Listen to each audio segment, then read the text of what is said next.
ഞങ്ങൾക്ക് ആർക്കും ആഗ്രഹവും അതെന്താ വെച്ചാൽ നമുക്ക് കാര്യങ്ങൾ നടക്കണമെന്നുണ്ടെങ്കിൽ രഞ്ജിത് സാർ അവിടെ എത്തണം, അത്രേ ഉള്ളൂ. ബാക്കിയുള്ളവരൊക്കെ ഇവിടെ നിന്നാലും കുഴപ്പമില്ല. നമുക്ക് ആവശ്യങ്ങൾ നടക്കുക, അതാണല്ലോ മെയിൻ. ഒരു പ്രശ്നങ്ങൾക്ക് എന്നുള്ള രീതിയിലല്ല, നമ്മളെ മാനസിക പരിഗണന വെച്ചിട്ട് ഇപ്പം ഇന്ന് എന്തെങ്കിലും ചെയ്യാണ്ടെന്നുണ്ടെങ്കിൽ രഞ്ജിത് സാറിനെ ചെയ്യാനുള്ളൂ.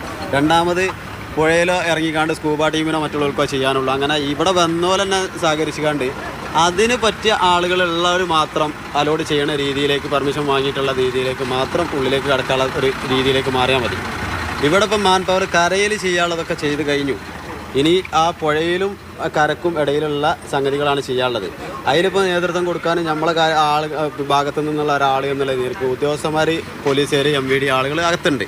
അതിലപ്പുറത്തേക്ക് ഇനി വേണ്ടത് രഞ്ജിത് സാറ് ഇതിന് നേതൃത്വം കൊടുക്കാൻ അവിടെ എത്തണം എന്നുള്ള രീതിയാണ് നമുക്കുള്ളൂ. ആ അഭിപ്രായം ഞങ്ങൾക്കുള്ളൂ.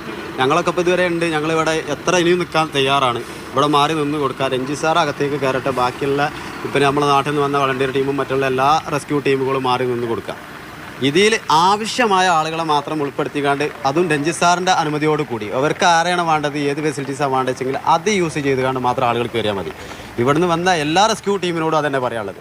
അതായത് നമ്മൾ വന്നുകാണ്ട് നമ്മളെ ടീമുകൾ തമ്മിൽ അങ്ങോട്ടും ഇങ്ങോട്ടും അഭിപ്രായ വ്യത്യാസങ്ങളോ അല്ലെങ്കിൽ ഇതൊന്നും ഉണ്ടാണ്ട് ആർക്കും ഇതിലൊന്നും ചെയ്യാൻ പിന്നെ ഒരു പേരെടുക്കാനോ മറ്റുള്ളതൊന്നുമല്ലല്ലോ. നമ്മളൊരു അന്യ നാട്ടിൽ ഇത്രയും സമയം പിന്നെ പൈസയും കാര്യങ്ങളും എല്ലാം ചിലവഴിച്ചുകാണ്ട് നമ്മളൊരു സഹോദരനും വേണ്ടിയിട്ട് തെരച്ചിലിന് ഇറങ്ങിയതാണ്.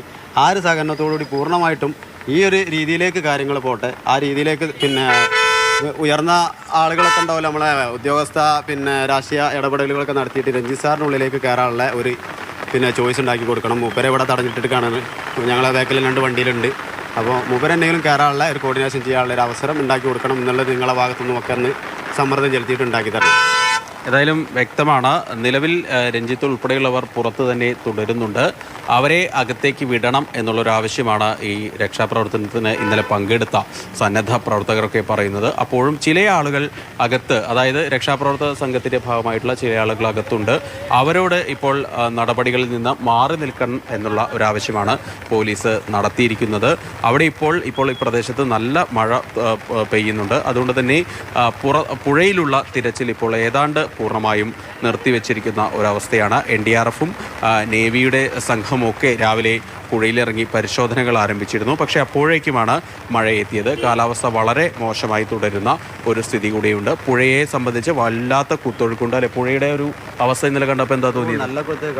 നേവി നാവികസേന പ്രവർത്തകരൊക്കെ അത് തന്നെയാണ് പറഞ്ഞിട്ടുള്ളത്. അതിഭയാനകരമായിട്ട് ഒഴുക്ക്.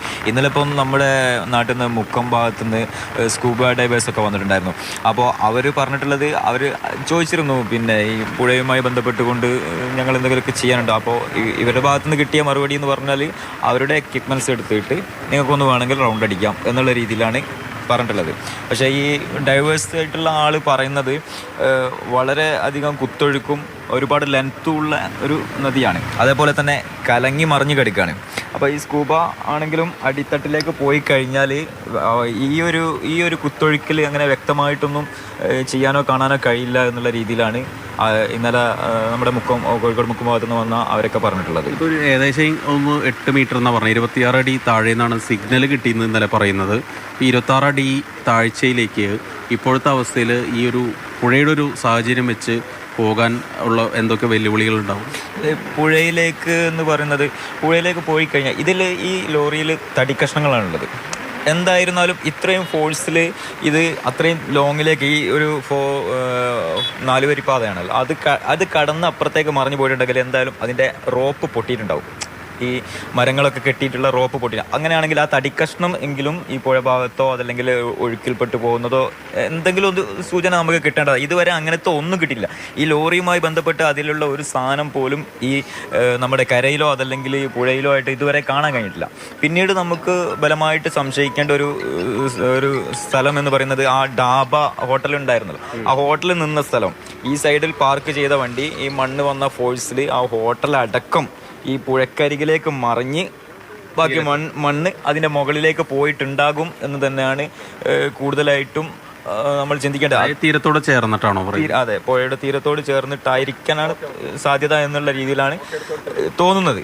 പിന്നെ അതല്ലാത്ത പക്ഷം പുഴയിലേക്കായിരുന്നെങ്കിൽ ഞാൻ ഈ പറഞ്ഞതുപോലെ മരത്തടികളും കാര്യങ്ങളും ഒക്കെ അവിടെ ഇവിടെയൊക്കെ ആയിട്ട് കിട്ടേണ്ടതായിരുന്നു. ഇത് അങ്ങനത്തെ ഒന്നും ഒരു സൂചന നമുക്ക് ലഭിച്ചിട്ടില്ല. ഇത്രയും താഴ്ചയിലുള്ള ഒരു തിരച്ചിലിന്റെ റിസ്ക് എന്തൊക്കെയാണ്? 26 അടി എന്നൊക്കെ പറയുമ്പോൾ അത്യാവശ്യം നല്ല ആഴല്ലേ?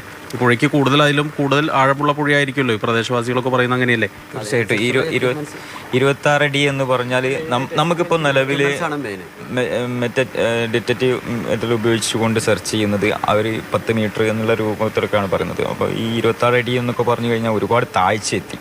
അപ്പോൾ അതിനുള്ള ഒരു സംവിധാനം നിലവിൽ ഇതുവരെ ഇവിടെ പെർമിഷൻ അലോ ചെയ്തിട്ടില്ല. ആർമി വന്നിട്ടുണ്ട്, പക്ഷെ അവർക്ക് ഇത് ഈ ഒരു എക്യുപ്മെന്റ്സ് യൂസ് ചെയ്യാനുള്ള ഒരു പെർമിഷന് ഗവൺമെന്റിന്റെ ഭാഗത്ത് നിന്ന് കിട്ടിയിട്ടില്ല എന്നാണ് അറിയാൻ കഴിഞ്ഞത്.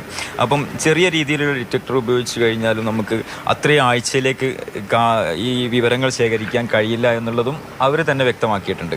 അപ്പോൾ തന്നെയല്ല ഇവിടെ ഒരു ഹൈ റിസ്ക് ആയിട്ട് മാറിയിട്ടുള്ള ഒരു വിഷയം എന്ന് പറഞ്ഞാൽ, ഞാൻ ഈ പറഞ്ഞ ആണ് എന്നുണ്ടെങ്കിൽ നമുക്ക് ഇതിൻ്റെ മുന്നോടിയായിട്ട് ഈ റോഡ് ക്ലീൻ ചെയ്യുന്ന ആ ഒരു സാഹചര്യത്തിൽ അതിൻ്റെ മണ്ണുകളും കാര്യങ്ങളും ഒക്കെ അതിൻ്റെ മുകളിലേക്കാണ് കൊണ്ടുവന്നിട്ട്, അപ്പോൾ ഹൈറ്റ് വീണ്ടും കൂടിക്കുകയാണ്. അപ്പോൾ അത്രയും അടിഭാഗത്തേക്ക് നോക്കിക്കഴിഞ്ഞാൽ മാത്രമേ അവിടെ എന്തെങ്കിലും ഉണ്ടോ എന്നുള്ളത് അറിയാൻ പറ്റുള്ളൂ.